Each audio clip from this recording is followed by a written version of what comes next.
नमस्कार, Shankar study point में सभी विद्यार्थियों का स्वागत है। मैं आलोक तिवारी आज आप सभी लोगों के लिए पर्यावरण भाग 6 से क्वेश्चंस को लेके आए हैं। चलिए शुरू करते हैं। पर्यावरण संरक्षण अधिनियम 1986 में कुल कितने अध्याय एवं धाराएं हैं? क्या पूछ रहा है कि जो पर्यावरण संरक्षण अधिनियम 1986 था उसमें कुल कितने अध्याय थे और धाराएं थी? तो 4 अध्याय और कितनी धाराएं? 26 धाराएं थी। चलिए अगले क्वेश्चन की तरफ चलते हैं। अगला है हम लोग का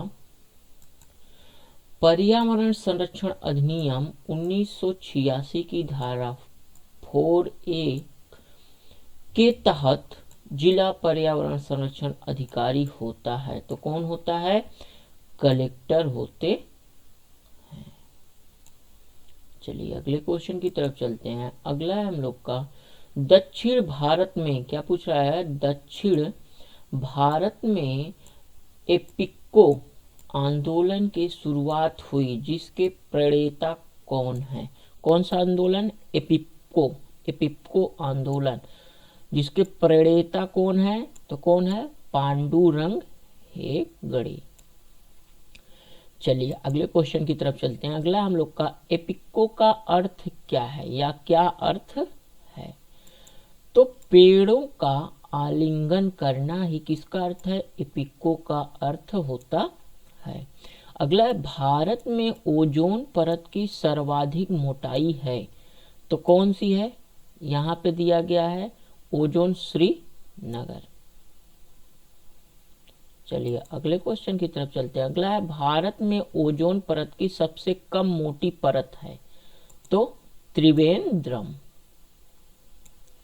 अगले क्वेश्चन की तरफ चलते हैं। अगला है कणकीय प्रदूषण को समाप्त करने के लिए किस युक्ति का प्रयोग किया जाता है?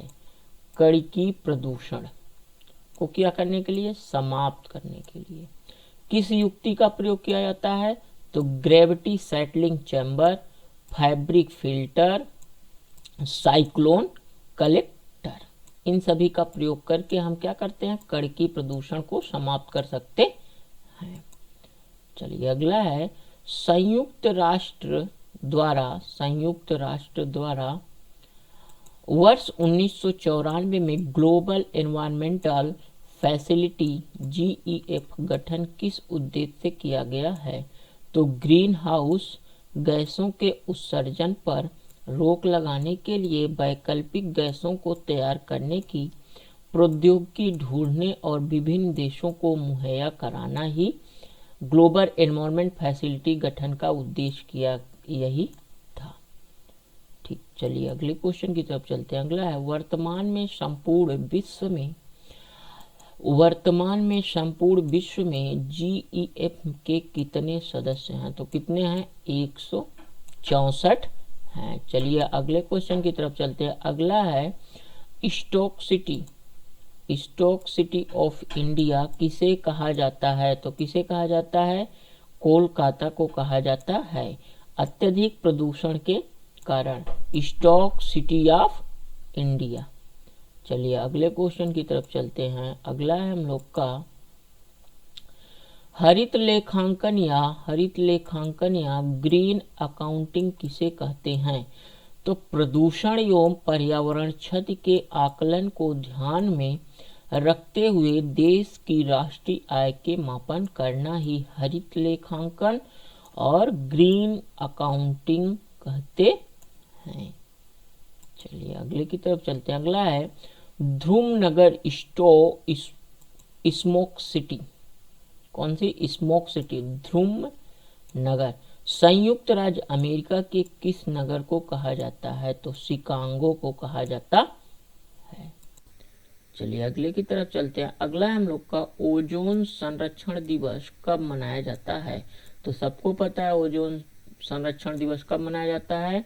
तो यह हमारा 16 सितंबर को मनाया जाता है। अगला है ओजोन परत के नुकसान से क्या खतरे उत्पन्न हो सकते हैं? तो क्या हो सकता है? जैसे त्वचा रोग है, हिमखंड पिघलने का खतरा हो सकता है, जिसे बाढ़ एवं गर्मी बढ़ने का खतरा, फसलों और समुद्री जीवों का खतरा, ये सभी चीजें होती हैं। अगला सीएनजी का पूर्ण रूप क्या है? तो सीएनजी का पूर्ण रूप क्या है? Compressed natural gas. अगला है क्योटो प्रोटोकॉल का संबंध किससे है? तो किससे है? जलवायु परिवर्तन से है। चलिए अगले क्वेश्चन की तरफ चलते हैं। अगला है भोपाल गैस त्रासदी की घटना कब हुई थी या घटित हुई थी? तो 1984 में हुई थी। अगला है लाइकेन्स सबसे अच्छे सूचक किसके माने जाते हैं? तो किसके माने जाते हैं? वायु प्रदूषण के माने जाते हैं। चलिए अगले की तरफ चलते हैं। अगला 1984 की भोपाल गैस त्रासदी की घटना यूनियन कार्बाइड प्लांट में किसका रिसाव हुआ था? किसका रिसाव हुआ था? मिथाइल आइसोसाइनाइड गैस का हुआ था। और कहाँ पे है? तो भोपाल में, और यहाँ पे 1984 में। चलिए अगले क्वेश्चन की तरफ चलते हैं। अगला प्रदूषित जल से कौन सी बीमारियां होती हैं? तो टाइफाइड है, पीलिया भी इसी से होता है, हैजा भी होता है, पेचिस भी होता है, मियादी बुखार भी होती है। चलिए अगला है ब्लू बेबी सिंड्रोम होता है। ब्लू बेबी सिंड्रोम होता है तो किससे? नाइट्रेट से। चलिए अगले की तरफ चलते हैं। अगला है जल प्रदूषण के कारक हैं। जल प्रदूषण के कारक, वाटर पोल्यूशन के कारक क्या हैं?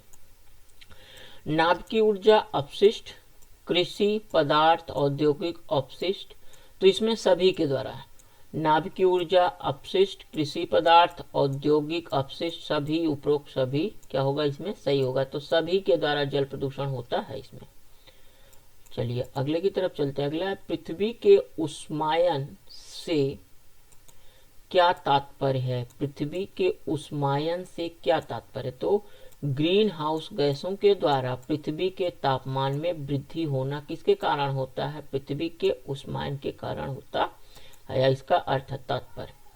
विश्व उष्मायन प्रमुख का कारण क्या है? तो ग्रीन हाउस इफेक्ट या ग्रीन हाउस गैस प्रभाव जो होता है। अगला विश्व उष्मायन ग्लोबल वार्मिंग का कारक है। तो वायु प्रदूषण होता है। वायु प्रदूषण के कारण है कार्बन मोनोऑक्साइड होता है। चलिए अगले की तरफ चलते हैं। यहाँ पे देखिए कई दिया गया है। कार्बन मोनोऑक्साइड है, कार्बन डाइऑक्साइड है, सल्फर डाइऑक्साइड है, क्लोरोफ्लोरोकार्बन है और धूल प्रदूषण है, जो किसके कारण? वायु प्रदूषण के कारक हैं। विश्व उष्मायन का एक कारक है। तो कौन सा है? विश्व उष्मायन का, ग्लोबल वार्मिंग का एक कारण कौन सा है? वाहनों से निकलने वाली गैस। फ्रेयान गैस किसे कहा जाता है? कौन सी गैस? फ्रेयान गैस किसे कहा जाता है? तो क्लोरोफ्लोरोकार्बन CFC। सल्फर डाइऑक्साइड के प्रमुख स्रोत हैं वाहन, तेल, रिफाइनरी, ताप बिजली, घर।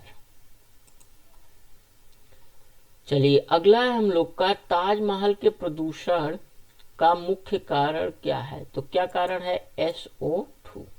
तो SO2 मतलब क्या हो गया? Sulphur dioxide. CFC में उपस्थित ओजोन परत को नुकसान हो जाती है, तो क्लोरीन के कारण यह नुकसान होती है। चलिए अगला देखते हैं। अगला हम लोग का एक क्लोरीन अणु ओजोन अणुओं को नष्ट कर देती है 10,000 पर। जितने 10,000 ओजोन अणुओं को O3 जो होती है नष्ट कर देती है।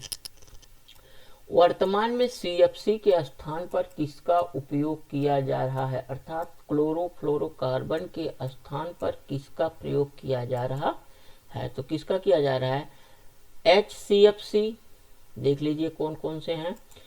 HCFC, HBFC और HFG 134। वायु प्रदूषण का सबसे बड़ा स्रोत है, तो कौन सा है वायु प्रदूषण का? Carbon monoxide. वायु प्रदूषण का दूसरा सबसे बड़ा प्रदूषक है तो कौन सा है, वह हमारा सल्फर डाइऑक्साइड है। दुनिया के विभिन्न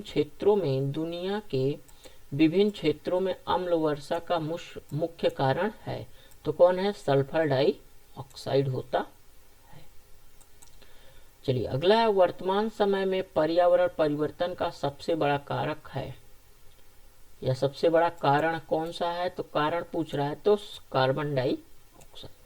वायुमंडल में कार्बन डाइऑक्साइड की बढ़ती मात्रा का कारक है जीवाश्म खनिजों का दहन।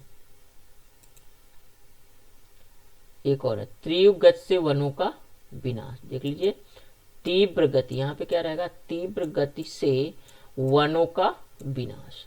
वायुमंडल में कार्बन डाइऑक्साइड कितने प्रतिशत मात्रा पाई जाती है, तो 0.03% पाई जाती है। धूल कण के प्रकार हैं निष्क्रिय धूल कण, रेशेदार धूल कण, जहरीले एलर्जिक धूल कण होते हैं। चलिए अगले की तरफ चलते हैं। ध्वनि की तीव्रता मापी जाती है, तो डेसिबल में मापी जाती है। ध्वनि विज्ञान को क्या कहा जाता है, श्रवण विज्ञान या एकॉस्टिक्स कहा जाता है। कृषि में प्रयुक्त होने वाली रासायनिक उर्वरक कीटाणुनाशी और कवकनाशी प्रकार के प्रदूषण के लिए जिम्मेदार है, तो कौन जिम्मेदार है, मृदा प्रदूषण जिम्मेदार है। चलिए विश्व पर्यावरण दिवस कब मनाया जाता है, तो सबको पता है कब मनाया जाता है, 5 जून को मनाया जाता है। विश्व पर्यावरण संरक्षण दिवस कब मनाया जाता है, तो यह हमारा 25 नवंबर को मनाया जाता है। विश्व संरक्षण दिवस 25 नवंबर को। निम्नलिखित में से कौन सी पराबैंगनी किरणें सर्वाधिक हानिकारक होती हैं, तो यहाँ पे देखिए UA, UAB, UAC उपरोक्त में से कोई नहीं, तो कौन सा सही होगा, यहाँ पे हमारा सही होता है UAC। यहाँ पे देखिए लिखा है UAC। चलिए अगले क्वेश्चन की तरफ चलते हैं। अगला, भारत में निम्नलिखित में से कौन सी एजेंसी मुख्य रूप से प्रदूषण के मापन से संबंधित है, प्रदूषण के मापन से संबंधित है। पहला यहाँ दिया ग्रीन ट्रिब्यूनल, केंद्रीय प्रदूषण नियंत्रण बोर्ड, केंद्रीय जल आयोग, सर्वे ऑफ इंडिया, तो कौन सा है, यह हमारा केंद्रीय प्रदूषण नियंत्रण बोर्ड है। चलिए अगले की तरफ चलते हैं। अगला हम लोग का आर्सेनिक द्वारा जल प्रदूषण सर्वाधिक है, तो कहाँ है, मध्य प्रदेश में है, पश्चिम बंगाल में, उत्तर प्रदेश में या बिहार में, तो कहाँ पे है, यह हमारा पश्चिम बंगाल में है। तो ये आज थे पर्यावरण भाग 6 से अति महत्वपूर्ण question. Shankar study point channel को सब्सक्राइब करिए, शेयर करिए, लाइक करिए और बेल आइकन को प्रेस करिए, जिससे आने वाली सभी वीडियो को विद्यार्थी सबसे पहले देख सके। हमारा व्हाट्सएप नंबर है 7380 800